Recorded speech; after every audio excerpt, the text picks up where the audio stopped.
Hello student, good afternoon to all. आप सभी का बहुत बहुत स्वागत है आपके प्यारे चैनल बिहाइंड 24/7 पे। कैसे हैं आप सभी लोग? जी, कैसे हैं सभी के सभी लोग? तो एक बार सभी लोग आ जाइएगा। स्वागत है आप सभी लोगों का। हेलो हेलो हेलो जी, एक बार आ जाइए। Good morning, good afternoon, good afternoon. ठीक है। जरा मुझे बताइए कि हम लोग क्या डिस्कस कर रहे थे क्लास में, पिछले क्लास में, मतलब कल के पिछले क्लास में। क्या साउंड हो गया था? क्या साउंड हो गया था सभी का?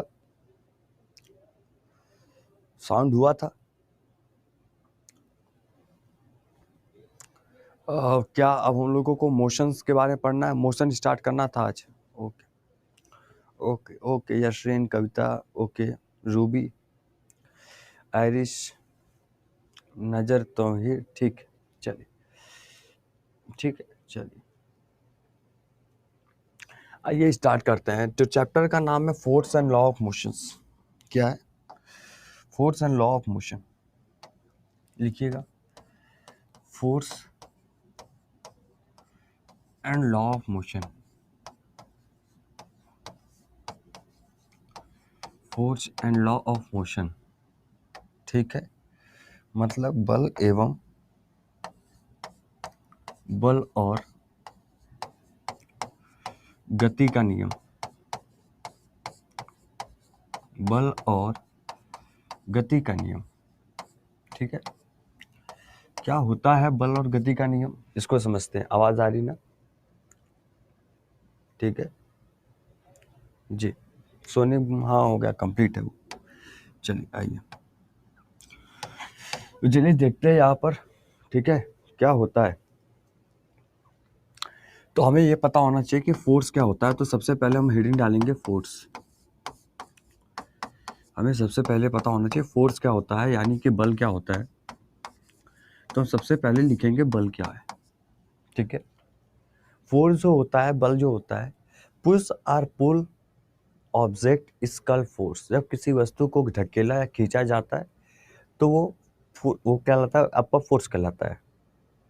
बट जरूरी नहीं है कि वस्तु गति करे, but it is not necessary that object move, ठीक है। क्लियर?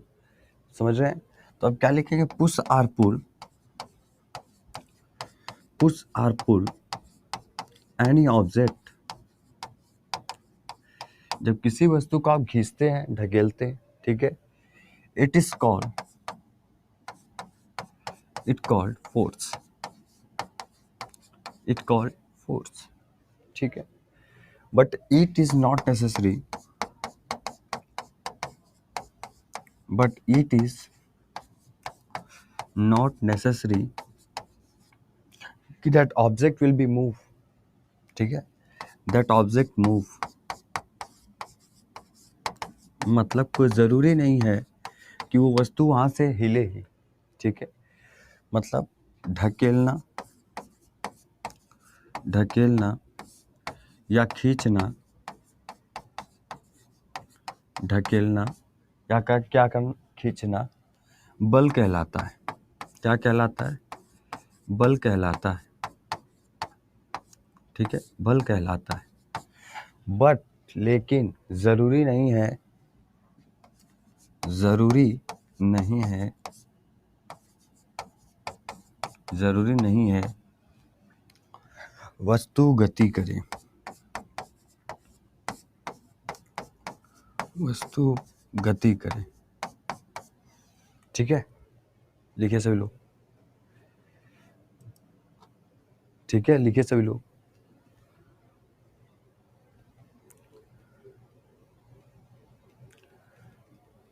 कोई नहीं, तबीयत है, ठीक है, चल रहा है आराम से। अरे एसी कौन ऑन कर दिया यार? ठीक है, बात समझ में आ गई, ठीक है, क्लियर। इस लिंक पे आप क्लिक करोगे तो आप फॉलो कर लोगे हमको, है ना। आपको वहाँ बहुत सारे प्रैक्टिस टेस्ट होंगे जब चैप्टर का कंप्लीट होने पे, तो आपको वहीं मिलेंगे, ठीक है, ठीक। अच्छा, अब स्पेशली ये बात है कि यहाँ पर जो हम लोग देख रहे हैं बल और गति के नियम, force and law of motion, हम लोग देख रहे हैं फोर्स क्या होता है, आपने देखा समझा, ठीक है, क्लियर है। बट अब हम लोग आगे चलते हैं। और आपको पता था कि मैंने ग्रेविटेशन जब पढ़ा है तो उसमें मैंने लिखवाया था कि न्यूटन की एक किताब हुआ करती थी जिसे हम प्रिंसिपिया नाम से जानते थे। उसी प्रिंसिपिया नाम की किताबों में ही ये सारी बातें लिखी गई हैं फोर्स और ग्रेविटेशन के बारे में। ओके, चलिए, तो यहाँ पर अब आप क्या लिखेंगे? अब लिखेंगे कि जो हमारा फोर्स होता है, जो हमारा बल होता है, वो क्या कर सकता है। What force can do, clear है। So what force can do, what force can do, मतलब बल क्या कर सकता है,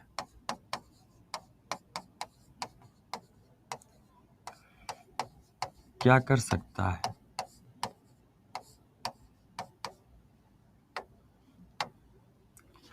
ठीक है, अब क्या क्या कर सकता है बल, इसको जानते हैं। ठीक है, क्या क्या बल कर सकता है इसको जानते हैं। पहली बात कि यह किसी भी वस्तु की स्थिति को बदल सकता है। जैसे कोई ऑब्जेक्ट है, ये ऑब्जेक्ट बिल्कुल रेस्ट में पड़ा हुआ है ना इस समय, इसको चाहो तो ऐसे धक्का दे के इधर ढकेल दो, इमोशन में आ जाएगा। तो बल किसी भी वस्तु की स्थिति को, बल किसी की स्थिति, किसी भी वस्तु की, किसी की वस्तु की स्थिति को बदल सकता है। क्या होता है? बदल सकता है। ठीक है, बस में बल किसी भी वस्तु की स्थिति को, किसी भी वस्तु की स्थिति को बदल सकता है। ये मिटा ही दो, ठीक। मतलब इंग्लिश में, the force can change the state of the object, force can change state of the object. ठीक है, क्लियर, ठीक। फोर्स लगाने पर कभी कभी आपने देखा होगा कि जब आप कहीं बल ज़्यादा लगा देते हो, ठीक है, जैसे कोई प्लास्टिक का बोतल लिया आपने, उस पर बल लगाइए जैसे मैं अब दिखाता हूँ आपको, ठीक है, ठीक है। हाँ, फर्स्ट एक्सरसाइज, जैसे ये बॉटल है, अब इसको मैंने फोर्स ज़्यादा लगा दिया, ठीक है, तो इसके चेंजेस आ जाएंगे, समझ रहे हैं, या ना, इसको बल लगाने पे इसके शेप में, वस्तु का जो आकार है उसमें बदलाव आ रहा है। तो बल किसी वस्तु, सुनिए, बल किसी वस्तु के आकार को बदल सकता है।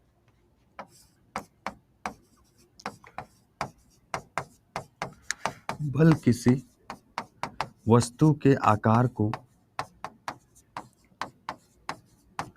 वस्तु के आकार को बदल सकता है। बात समझ में आया? मतलब कि force can change the shape size of object, force can change shape size of object. ठीक है, ये बात तो क्लियर है, ठीक है, बात समझ में आया? और फोर्स लगाने पर जैसे कोई, मान लीजिए कि यही है, ये इधर खड़े हैं, ये इधर खड़े हैं, ये इधर है, ये इधर जा रहे हैं, इधर खड़े हैं, ठीक है। मैंने इनको कहा कि आप इधर नहीं जाएंगे, आप इधर जाएंगे। मैंने फोर्स लगाई, ये यहाँ से इधर चले आए ना, तो डायरेक्शन भी बदल सकते हैं। तो बल किसी वस्तु की दिशा को भी बदल सकता है। क्या लिखेंगे? बल किसी वस्तु के, किसी वस्तु की दिशा को भी, दिशा को भी बदल सकता है। क्या कर सकता है? बदल सकता है। ठीक है, क्लियर। मतलब force can change the direction of object, force can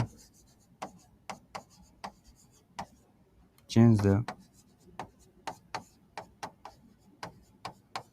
direction of object.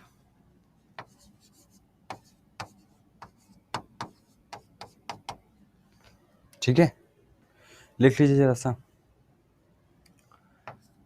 Force cancel है सर, आज मैंने फास्ट किया है, गॉड से प्रे करूँगी आप जल्दी ठीक हो जाए पहले जैसे। जी थैंक यू।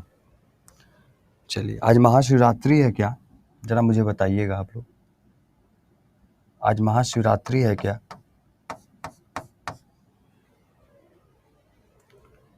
लिख लिए सभी लोग, है ना? काफी लोग कह रहे हैं कि महाशिवरात्रि आज, कुछ लोग कह रहे हैं नहीं सर, क्योंकि शिवराय रो। अच्छा, वही तो मैं कहूँ, महाशिवरात्रि आज कहाँ पड़ गया? चतुर्दशी है, शिवरात्रि बता रहे हैं कुछ लोग। आज प्रदोष है सर, प्रदोष क्या होता है?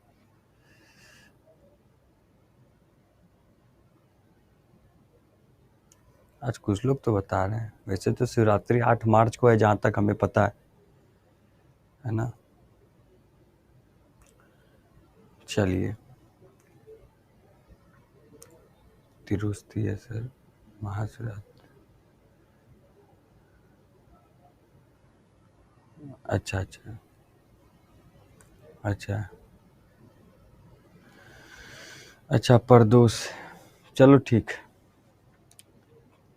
यस सर, शिवरात्रि है, कोई शिवरात्रि पता नहीं। आज रोज डे है कह रहे हैं, आज रोज डे है।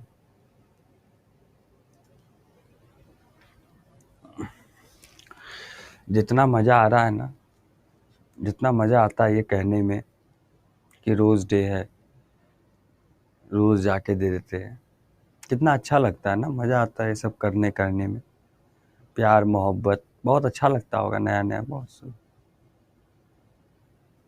ये नहीं सोचते हो कि कल प्यार मोहब्बत से तो घर चलता नहीं है।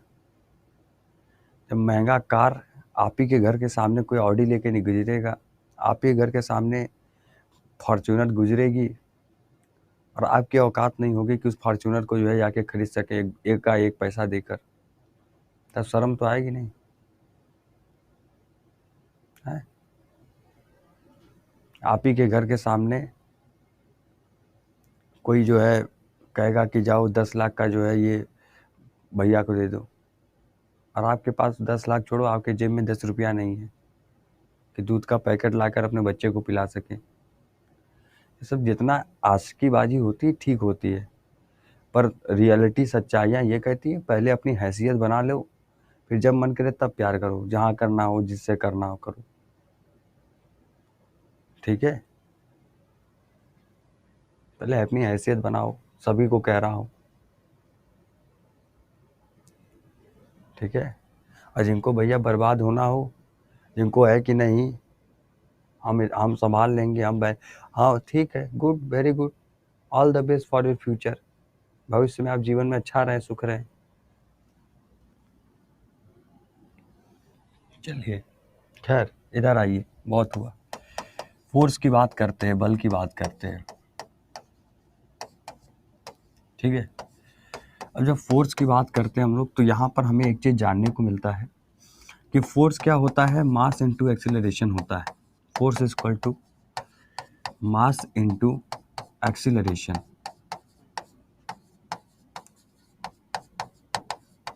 Force is equal to mass into acceleration, ठीक है?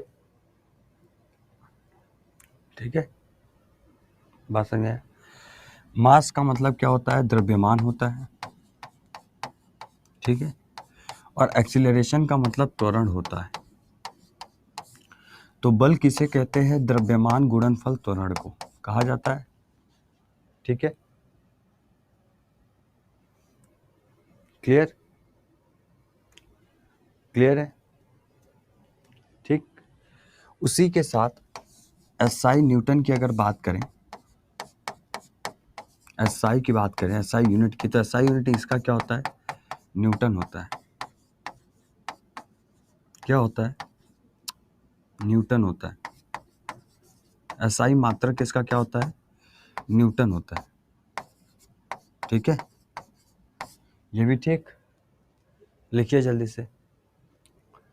मेरी तबीयत इतनी ख़राब है, स्टमक पेन अभी भी है, दवा खाया हूँ, वैसे भी सुबह कुछ खा नहीं रहा हूँ, 2 दिन हो गए सही से। डर लग रहा है खाने में कि फिर दर्द न उभर जाए, और फिर भी मैं आपको पढ़ा रहा हूँ। मैं चाहता तो छुट्टी ले लेता, नहीं आता 3 दिन।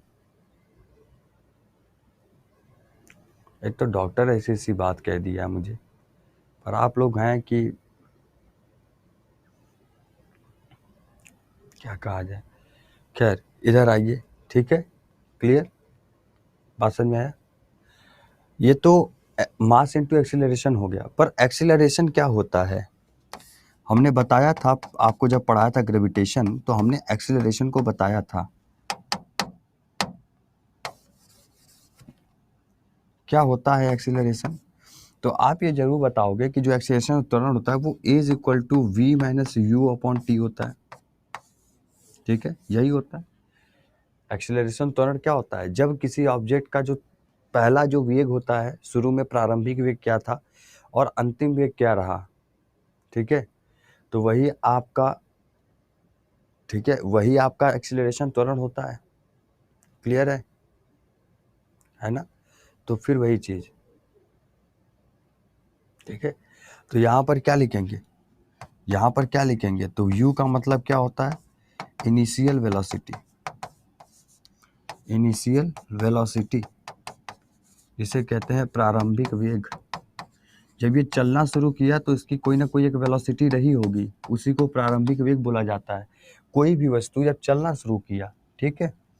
और v का मतलब ये होता है कि कोई भी वस्तु अंतिम वेग जिस स्थान पे पहुंचा, जैसे ये है, मान लीजिए जैसे मैं हूं, मैं एक ऑब्जेक्ट हूं, मैं यहां से चलना शुरू किया, तो जहां से चला दैट्स माई इनिशियल वेलोसिटी। ठीक है, उसके बाद यहां तक पहुंचा, दैट्स माई फाइनल वेलोसिटी, अंतिम वेग। ठीक है, तो ये बात तो आपको क्लियर हो गई। ठीक, तो इज इक्वल टू यहाँ पे क्या होगा? Final velocity. क्या होगा? फाइनल वेलोसिटी, जिसे कहा जाता है अंतिम वेग। क्या कहा जाता है? अंतिम वेग कहा जाता है। क्लियर सभी को? ठीक है, क्लियर। चलिए, अरे यार सर,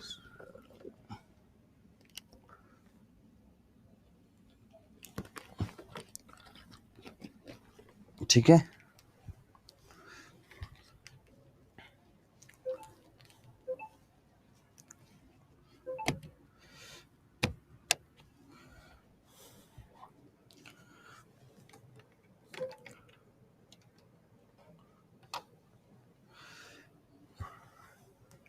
क्लियर है यहाँ पे? तो न्यूटन तो इसका SI यूनिट हो गया, और ऐसे अगर द्रव्यमान को लेकर करेंगे तो द्रव्यमान को देखकर इसका SI यूनिट क्या होगा? और न्यूटन के अलावा तो किलोग्राम मीटर पर सेकंड स्क्वायर। किलोग्राम मीटर पर सेकंड स्क्वायर लिख लीजिए। किलोग्राम मीटर पर सेकंड स्क्वायर भी इसका मात्रक होता है। एक्सीलरेशन आपने देख ही लिया, t इक्वल टू टाइम हो गया, समय हो गया। ठीक है, इसको लिख लीजिए। ठीक है, लिखिए, रुक जाइए, बताते हैं, लिख लीजिए।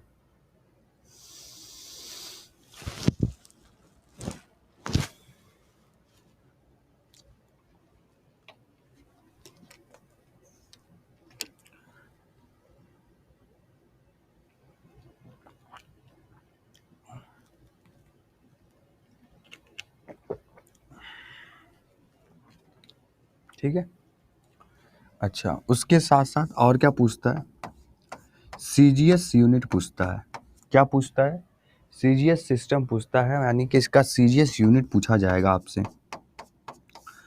क्या होता है इसका CGS यूनिट, यानी CGS मात्रक पूछा जा रहा है। तो आप ये बताएंगे कि जो इसका CGS यूनिट होता है वो होता है डाइन। जैसे इसका एसआई मात्रक आपने देखा न्यूटन है, वैसे इसका सीजीएस यूनिट, बल का ही सीजीएस यूनिट होता है डाइन। लिखिए, ठीक है, क्या लिखेंगे? डाइन। नहीं, एसी क्यों चालू कर दिया, इतना ठंड लग रहा है इसको। ठीक है, लिखिए जल्दी से। डाउट है? डाउट पूछिए रिमी कुमारी जी, डाउट पूछिए।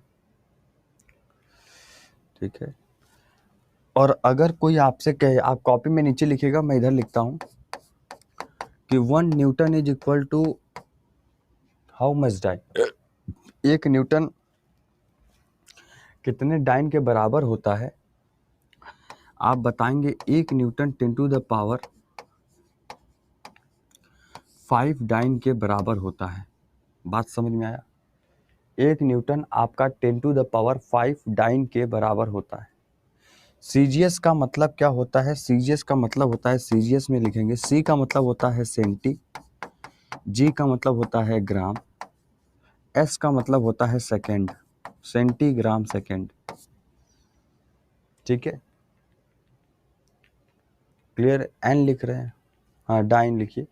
और 1 newton is equal to 10 to power 5 dyne. लिखिए जल्दी से। ये इसकी पद्धति है, सीजीएस को हिंदी में पद्धति कहते हैं, सीजीएस को हिंदी में पद्धति कहा जाता है।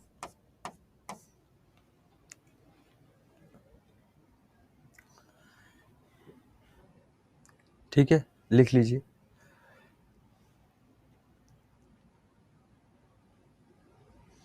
शौक ये शरारत सवादते न जानते, शौक ये शरारत न जानते हैं, बहुत खुश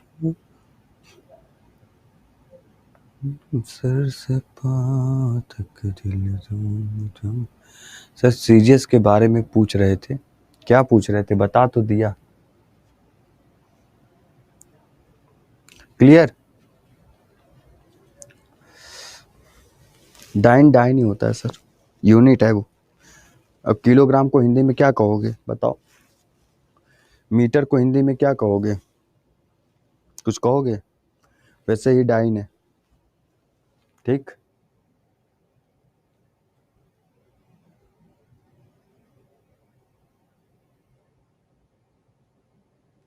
ठीक है, चलो आओ आगे चलते हैं।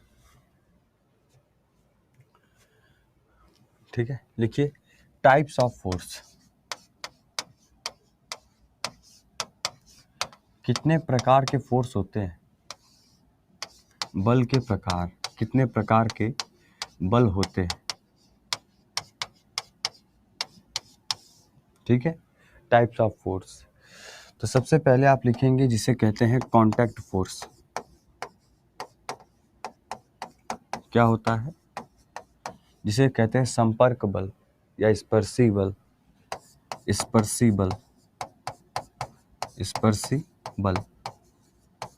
ठीक है जी। तो कांटेक्ट फोर्स क्या होता है, आइए जानते हैं जरा सा।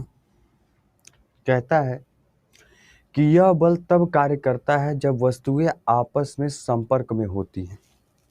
ठीक है, जहां पर दो वस्तु होगा एक दूसरे से संपर्क में होंगी तो ऐसे बल को हम लोग क्या बोलेंगे? कांटेक्ट फोर्स बोलेंगे। समझ में आ रही बात जी? तो लिखिए यह बल तब कार्य करता है, यह बल तब कार्य करता है,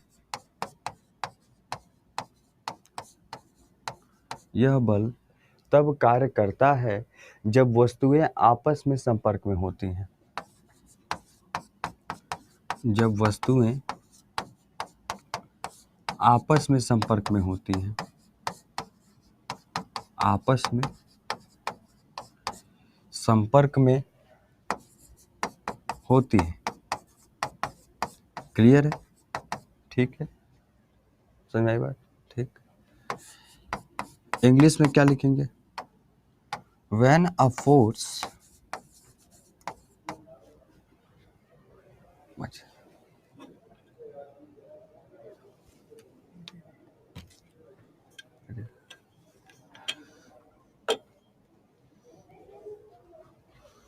when a force act when an object when a force act when an object are in the direct contact are in the direct contact ठीक, क्लियर, ठीक है, क्लियर। जैसे कौन सा ऐसा फोर्स है जो एक दूसरे के कांटेक्ट में होता है? तो आप देखे होंगे कि जो लोग जब बाइक चलाते हैं और धूम मचाले की तरह वो बाइक चलाते हैं, धूम 4 धूम 3 रिलीज करते हैं, है ना, करते हैं ना, तो ज़्यादा हीरो के चक्कर में जीरो बन जाते हैं जब बाइक फिसलती है, होता है। तो जो टायर होता है वो रोड से घिसता है कि नहीं घिसता है? घिसता है ना। तो जो टायर हुआ वो पहला वस्तु है जो कि मूवमेंट में है, एकदम मूव कर रहा है, और दूसरा रोड वैसे का वैसे ही है। पर वहां पर जिस रोड से आप चल रहे हो वहां पर भी एक फोर्स है ग्रेविटेशनल का, है ना। तो आप एक बात समझिए कि वहां पर जैसे आपको चलना चाहिए, जिस स्पीड में चलना चाहिए, अगर उस स्पीड में आप नहीं हो, आप एक्शन में उस वहां पे स्पीड बढ़ा दिए, तो डैट्स द पॉइंट कि जो गति आप कर रहे थे आपने उस रोड की गति के विरुद्ध अपना काम किया, उस रोड पे लगने वाले फोर्स के विरुद्ध अपना काम किया, और फिर आप फिसल गए। और उसी पहिए का फिसलना उस रोड पे ही हमारा एक घर्षण बल कहलाता है, फ्रिक्शन फोर्स कहलाता है। तो इसका मतलब ये हुआ कि वहां पर हमारा क्या हुआ, एक कांटेक्ट था उस रोड से जिस वजह से वो गाड़ी फिसली। यही ना हुआ, यही ना हुआ। कभी कभी आप पैर से चप्पल गीला है पहने हो, पानी में सर पे जमीन पे चलो, अचानक से पैर ऐसे चलते पैर फिसल गया पूरा पीछे की साइड और आप मुंह के बगल गिर गए। तो वहां पे कांटेक्ट था, स्पर्श था, और अचानक से वो क्या हुआ, घर्षण हुआ और आप गिर गए। क्लियर। तो फ्रिक्शन फोर्स, दैट इज, उसे हम फ्रिक्शन फोर्स कहते हैं। ऐसे बल को फ्रिक्शन फोर्स कहा जाता है। ऐसे बल को हम लोग क्या बोलते हैं, घर्षण बल, घिस जाता है घर्षण बल, ठीक है। जब एक हवाई जहाज जमीन पे लैंड होता है तो देखते हैं ना, पिक्चरों में दिखाया जाता है, टायर जैसे जमीन पे पड़ती है वो फिसलती है, उस समय पे वो जो धुआं दिखता है ना रोड पे कि धुआं उड़ रहा है, धुआं नहीं उड़ रहा है, वो हल्का सा फिसला है, उसको बैलेंस करता है वो। इसलिए लोग कहते हैं कि उतरते समय एरोप्लेन में सही से बैठे रहिए। तो वही लैंडिंग के दौरान वो हल्का फिसलती है, और दैट इज द रीजन कि वहां पे वो फ्रिक्शन फोर्स कहलाती है। क्लियर जी, लिखिए।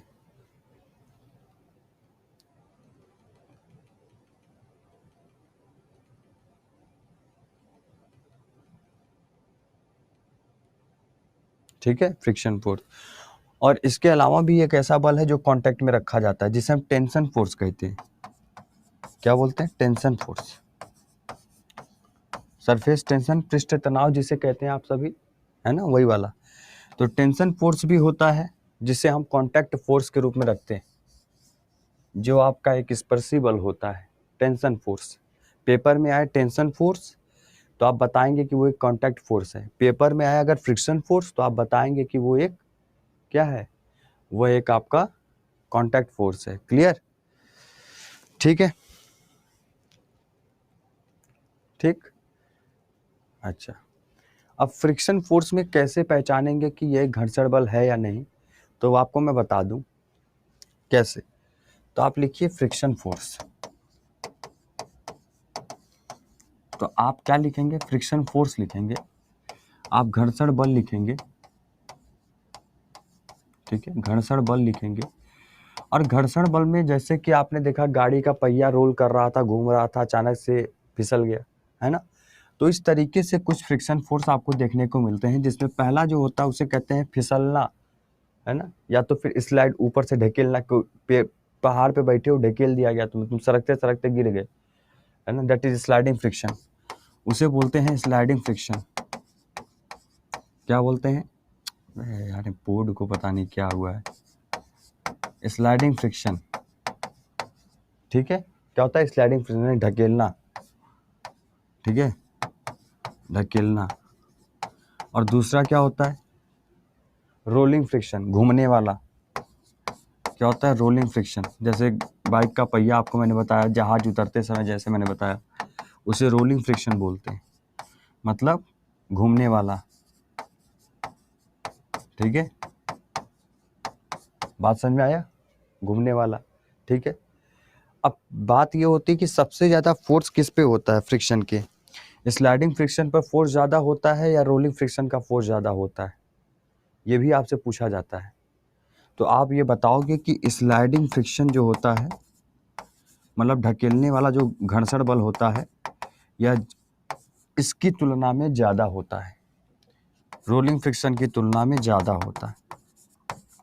ठीक है, अगर कोई आपसे पूछे कि इन दोनों में से घर्षण बल सबसे ज़्यादा किस पे लगेगा, तो स्लाइडिंग फ्रिक्शन में ज़्यादा लगता है, रोलिंग फ्रिक्शन में थोड़ा कम लगता है।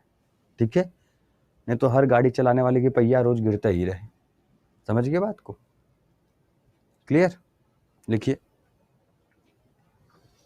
ठीक है, अच्छा, लिख लिए तो हम आगे चलें? लिख लिए हो तो हम आगे चलें?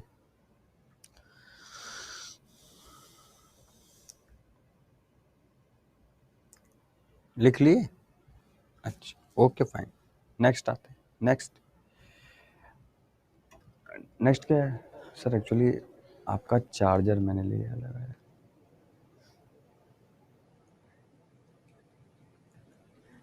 बताइए। अरे अरे अरे अरे, अरे। बचपन में गलत नहीं सिखाया जाता, बचपन में वो सही जाता है कि कभी ना कभी काम आएगा। चार्जर ले लिया बस आपका सर। उसके बाद देखिएगा इधर आपका आता है नॉन कांटेक्ट फोर्स। क्या आता है? Non contact force. क्या हुआ बोर्ड को? क्या होता है? नॉन कांटेक्ट फोर्स, जिसे हम लोग कहते हैं असंपर्क बल। क्या कहते हैं? असंपर्क बल। जब बात करते हैं असंपर्क बल की, जब बात करते हैं नॉन कांटेक्ट फोर्स की, तो एक ऐसा बल जिसका हमारा दूसरे वस्तु से कोई मतलब अटैचमेंट है ही नहीं, कोई अट्रैक्शन हमारा उसका है ही नहीं, फिर भी वो हमारी अपनी ओर क्या कर रहा है? बल लगाकर खींच रहा होता है। ठीक है, वो डायरेक्ट कांटेक्ट में अगर कोई फोर्स नहीं लगता, समझ रहे हैं? क्योंकि वो सरफेस कहीं और है, आप कहीं और हो। जैसे एक बॉल को आपने ऊपर फेंका, ठीक है, बॉल को मान लीजिए आपने ऊपर फेंका, अब उस पर क्या कोई, जब वो ऊपर गया तो क्या उसको कोई बल लगा रहा था? बताइए। जब आप एक बॉल को ऊपर फेंकते हो, मान लो आपने एक गेंद लिया, गेंद को उठाकर ऊपर फेंक दिया, जब आपने ऊपर फेंका तो क्या ऊपर से कोई उसको बल लगा रहा था, फोर्स लगा रहा था? नहीं लगा रहा था। तो फिर आखिर में वो नीचे ही क्यों गिर रहा है? क्योंकि उसके ऊपर एक बल लग रहा है, दैट इज ग्रेविटेशनल फोर्स। तो अब आपने देख लिया कि भाई यहाँ तो कोई कांटेक्ट नहीं है एक दूसरे से, सतह से, एक सरफेस दूसरे सरफेस से क्या कांटेक्ट में है? नहीं है। ऐसे फोर्स को ही नॉन कांटेक्ट फोर्स बोलते हैं। क्लियर? क्लियर सभी को? ठीक है, लिखिए कि यह बल तभी कार्य करता है, यह बल तभी कार्य करता है, यह बल तभी कार्य करता है, क्या होता है? जब वस्तुएं आपस में संपर्क में नहीं होती हैं। ठीक है, जब वस्तुएं आपस में संपर्क में नहीं होती हैं, संपर्क में नहीं होती हैं। ठीक है, क्लियर? ठीक, this force acts when object are not in direct contact. लिख लीजिएगा इंग्लिश में, this force acts when object are not contact in direct. ठीक है, ऐसे बल को हम लोग क्या बोलेंगे? ऐसे को हम लोग नॉन कांटेक्ट फोर्स बोलते हैं। ठीक है, एग्जाम्पल लिखा जाए जरा सा, तो चलिए एग्जाम्पल लिखते हैं, उदाहरण देखते हैं क्या होता है। एग्जाम्पल क्या कहेंगे? ग्रेविटेशनल फोर्स सबसे पहला, जिसे हम लोग क्या बोलते हैं? गुरुत्वाकर्षण बल बोलते हैं। ग्रेविटेशनल फोर्स आपका होगा, ठीक है, जिसे हम लोग क्या बोलते हैं? गुरुत्वाकर्षण बल बोलते हैं। गुरुत्वाकर्षण बल इसे कहा जाता है। क्लियर, लिख लीजिए जल्दी से, ठीक है, लिखिए। फिर अब हम लोग धीरे धीरे मूव करेंगे आगे की तरफ, आपके मोशन की तरफ, पर पहले आप ये चीज़ लिख लीजिए, ठीक है, इसको लिखिए।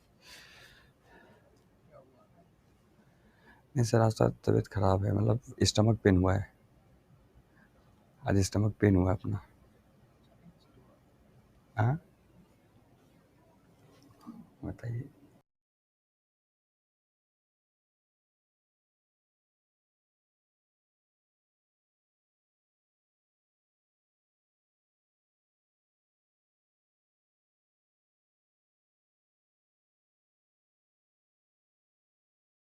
हालत खराब है अभी, ठीक है, चलिए आइए, ठीक है। ग्रेविटेशनल फोर्स, इसके अलावा भी एक आध दो फोर्स और होते हैं, उसको लिखिए।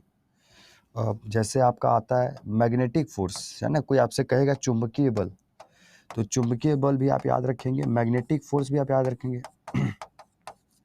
क्या याद रखेंगे? मैग्नेटिक फोर्स यानी चुंबकीय बल भी आप याद रखेंगे। क्लियर?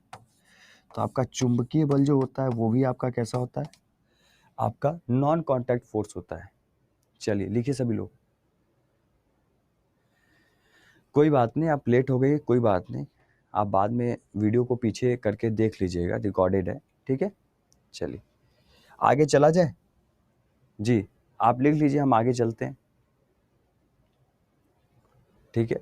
नहीं नहीं प्रेमराज जी, ऐसा कुछ नहीं है, पता नहीं, हो भी सकता है ऐसा जैसा आप बता रहे हो। चलो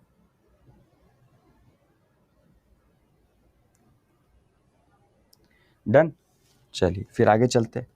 जब आगे चलते हैं तो आपने बहुत बार सुना होगा जड़त्व के बारे में, समझ रहे हैं, जो कि न्यूटन का ही एक दिया हुआ मोशन था, पहला मोशन, पहला नियम उनका लॉ का। तो लिखिएगा इनर्शिया।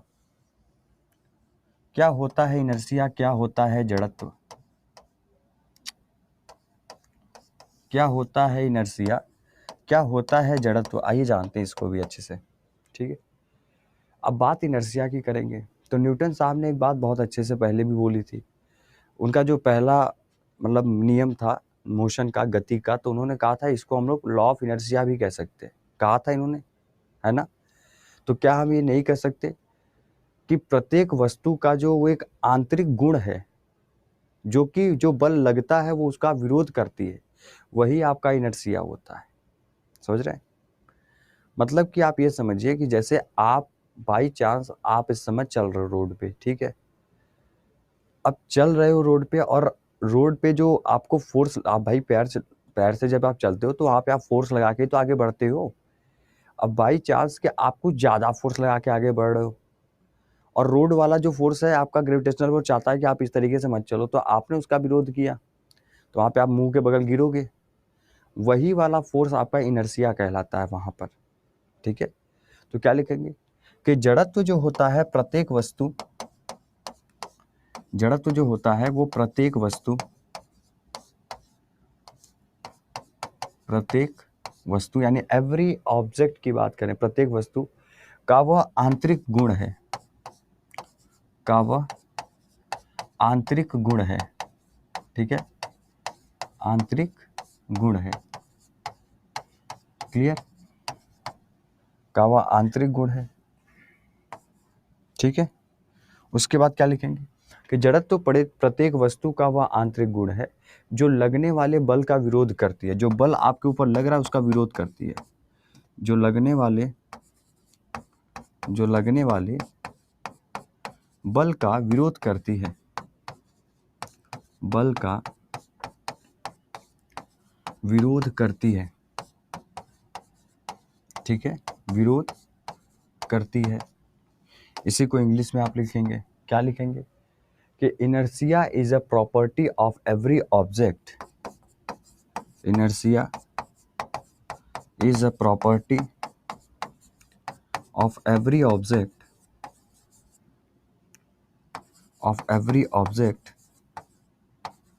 और किसका विरोध कर रही है, तो फोर्स का अपोज कर रही है, वह क्या कर रही है, विरोध कर रही है। तो विच अपोजेस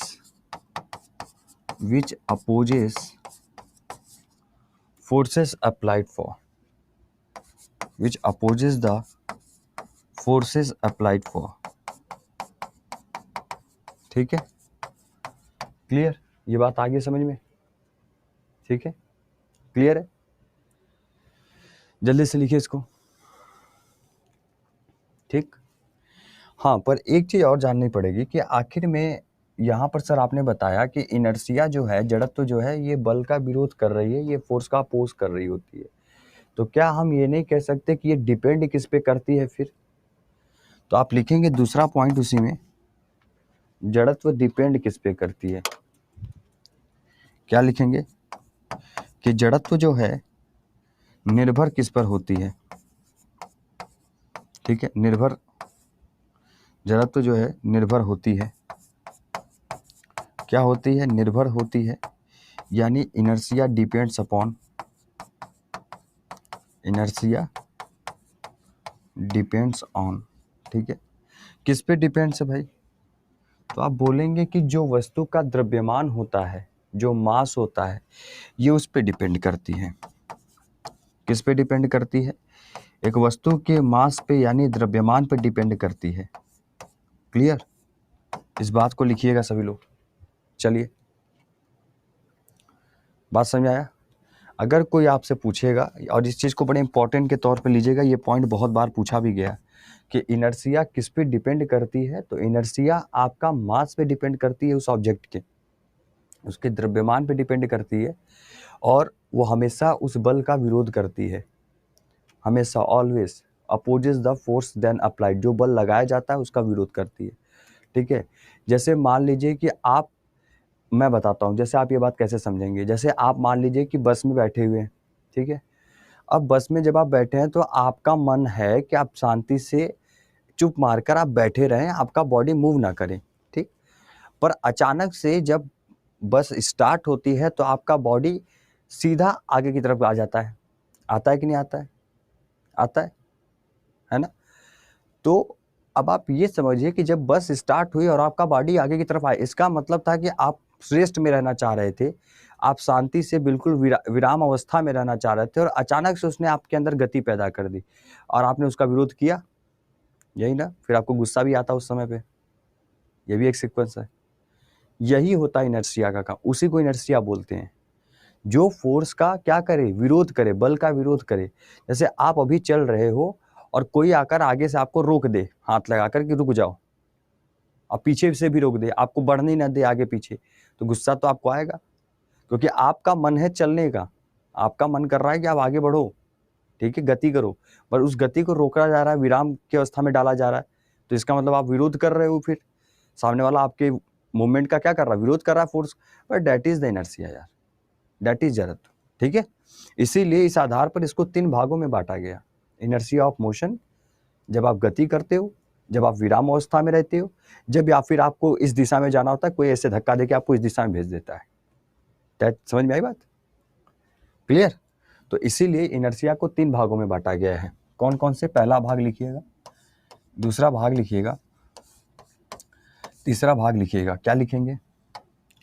लिखेंगे इनर्शिया एट रेस्ट। ठीक है, इनर्शिया एट रेस्ट। ठीक है, विराम में जो है जड़त्व की बात होगी। ठीक है, इनर्शिया एट रेस्ट या इनर्शिया ऑफ रेस्ट कहिए। ठीक है, इनर्शिया ऑफ रेस्ट कहिए, इनर्शिया ऑफ रेस्ट, विराम का जड़त्व, विराम का जड़त्व। ठीक है, दूसरा आप क्या बोलोगे? Inertia of motion, inertia of motion, that means कि गति का जड़त्व, गति का जड़त्व। ठीक है, उसके बाद इनर्शिया ऑफ डायरेक्शन। क्या कहेंगे? इनर्शिया ऑफ डायरेक्शन, यानी दिशा का जड़त्व। ठीक है, दिशा का जड़त्व। क्लियर? तो यही आपका इनर्शिया होता है 3। चलिए इसको लिखिए। लिंक ओपन नहीं हो रहा है, आप लिंक पर क्लिक करिए, देखिए ओपन हो जाए तो आप फॉलो कर लीजिए, नहीं ओपन होता तो आप कम्युनिटी में जाकर अपने को फॉलो कर सकते हैं। एप्लीकेशंस पर आप जाइए और वहाँ पे लिखिए Deepank sir, then you have to follow me. Okay, चलिए लिख लिए सभी लोग, जल्दी से लिखिए इस चीज़ को। अरे टाइम भी हो गया आप लोगों का, तो पता भी नहीं चला। आज नहीं, टाइम हो गया, पता भी नहीं चला। शाम को आप लोग आ रहे हैं कि नहीं आ रहे हैं? आज 6 बजे आइएगा। और हो सकता है कल मैं छुट्टी लूँ, ठीक है? कल मैं, आप जानते हैं मेरी तबीयत वैसे भी कल से ख़राब है, तो कल शायद मैं छुट्टी लूँ, तो मैं आपको अपने टेलीग्राम चैनल में वो करूँगा, आपको इन्फॉर्म कर दूँगा, मैसेज डाल दूँगा, ठीक है? तो कल मैं थोड़ा रेस्ट लेना चाहूँगा, ठीक है? क्लियर?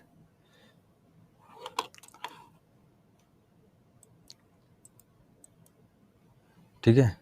चैनल कौन सा है सर? आपको नाम पता ही है हमारा, और किस में पढ़ाते हैं ये भी पता ही है आप लोगों को, और क्या पढ़ाते हैं ये भी आपको पता है।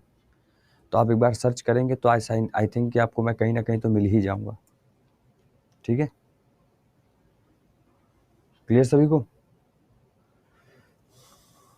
नहीं।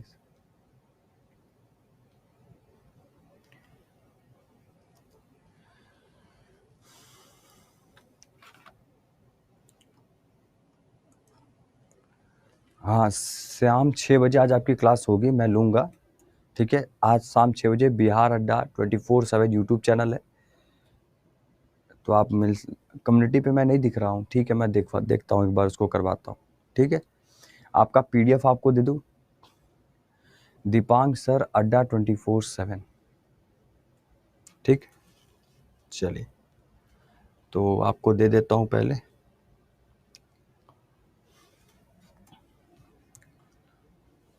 अरे यार,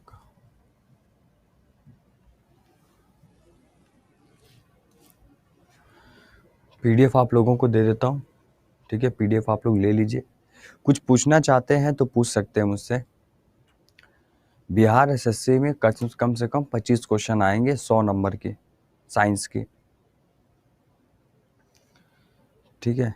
देखिए मैं आपको दिखा देता हूँ कैसे ओपन करेंगे, मैं दिखा देता हूँ। 1 सेकंड, मेरे एक्चुअली मेरा फ़ोन भी चार्ज नहीं है, फ़ोन तो चार्ज नहीं है, वरना मैं दिखा देता आप लोगों को, है ना? आप जब ओपन करते हैं एप्लीकेशन तो नीचे की साइड 4 चीज़ें लिखी होती है, उसमें दूसरा जो लिखा होता है वो लिखा होता है, पहले तो एक माई कंटेंट होगा, कम्युनिटी उसके बगल में लिखी होगी। आप कम्युनिटी पे जाना, आप सर्च करना बिहार SSC में जाके, ठीक है?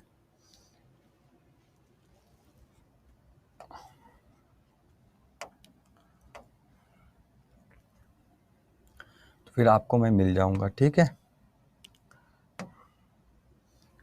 PDF दे दूं आप लोगों को। क्लास कैसी लगी मुझे बताइए ज़रा सा, सभी लोग, कैसा लगा क्लास आप सबको? कोई ऐसा पॉइंट जो न समझ में आया हो, जो पूछना चाहता हो कोई हमसे? अच्छा लगा? हैं? चलिए, बहुत बढ़िया, ठीक है। और रेटिंग का भी आप लोग ख्याल नहीं रखते हैं, रेटिंग भी आप ही लोग को ख्याल रखना पड़ेगा। हैं? आज 8 तारीख हो गया, रेटिंग में कोई हमें परिवर्तन नहीं दिख रहा है।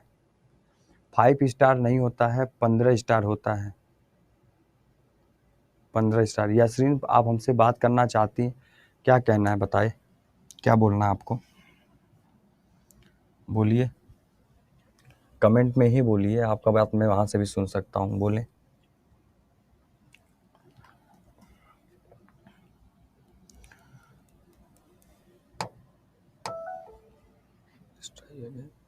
क्या हुआ? प्लीज ट्राई अगेन दिख रहा है, 44। क्या हुआ यार? रुकिए, आपका PDF अपलोड कर दे पहले, तब हम बात करें आप लोगों से।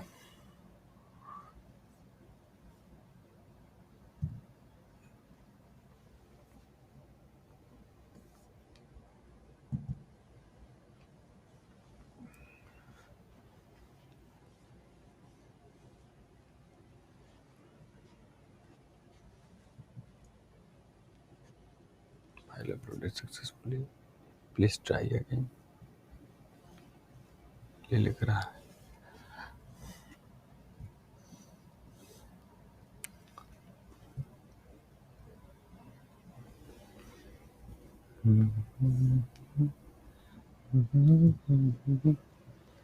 सर याद नहीं होता है, याद नहीं होता है सर। आपका मोबाइल नंबर दे दीजिए। नहीं दे सकता बेटा। थैंक यू सो मच, आप सभी लोगों का, है ना। डॉक्टर ने कुछ नहीं कहा है, डॉक्टर ने कहा है कि 2-3 दिन अगर बिहार एसएससी में क्लास नहीं लेंगे तो आप सही हो जाएंगे, है ना, ये चीज़ है। पर आप हमें छोड़ेंगे नहीं, आप तो कहेंगे सर डेली आइए क्लास लेने के लिए, बहुत ज़रूरी है।